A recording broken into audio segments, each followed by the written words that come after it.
BPL পরিচালনার দায়িত্ব নিতে চায় আইপিএল পিএসএল পরিচালনা করা সংস্থা। আবার বিদেশি ফ্র্যাঞ্চাইজিও যুক্ত হতে পারে এবারের বিপিএলে। বিসিবির নতুন সভাপতি আমিনুল ইসলাম বুলবুল চান একটি গোছানো বিপিএল, তাই সঠিক ম্যানেজমেন্টের হাতে দিতে চান দায়িত্ব। 2025-26 বিপিএলে নতুন সম্ভাবনা নিয়ে আরও শুনুন প্রতিবেদন।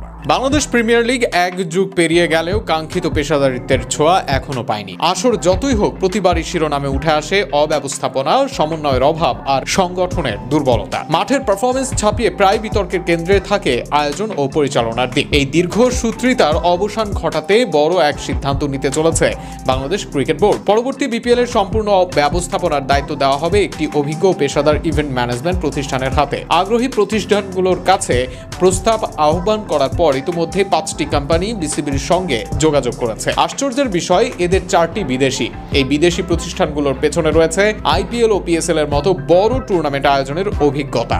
ফলে এবার বিপিএল এর ড্রেসিং রুমে ঢুকতে পারে আইপিএল এর মালিকানাধীন কোনো ফ্র্যাঞ্চাইজিও। এমন সম্ভাবনায় নতুন মাত্রা যোগ হয়েছে লিগটির আর্থিক পরিসরে। বিপিএল হয়ে উঠতে পারে টাকার ঝঞ্ঝনানিতে ভরপুর এক আন্তর্জাতিক মানের আসর। দেশীয় একটি প্রতিষ্ঠানও আগ্রহ দেখালেও বড়সড় টুর্নামেন্ট আয়োজনের বাস্তব অভিজ্ঞতা তাদের নেই বলেই জানা গেছে। এই কারণে বিদেশি প্রতিষ্ঠানের হাতেই দায়িত্ব যাওয়ার সম্ভাবনাই বেশি বলে মনে করছেন বিশ্লেষকরা। নতুন বোর্ড প্রেসিডেন্ট আমিনুল ইসলাম বুলবুল চান বিপিএল হোক আন্তর্জাতিক মানের, যেন তা দেশের গণ্ডি ছাড়িয়ে বিদেশের দর্শককেও টানে। তাই যে কোনো মূল্যে তিনি চাইছেন একটি নিখুঁত ও ঝামেলামুক্ত আয়োজন। বিপিএল এর এবারের আয়োজন কি হবে নতুন রূপে?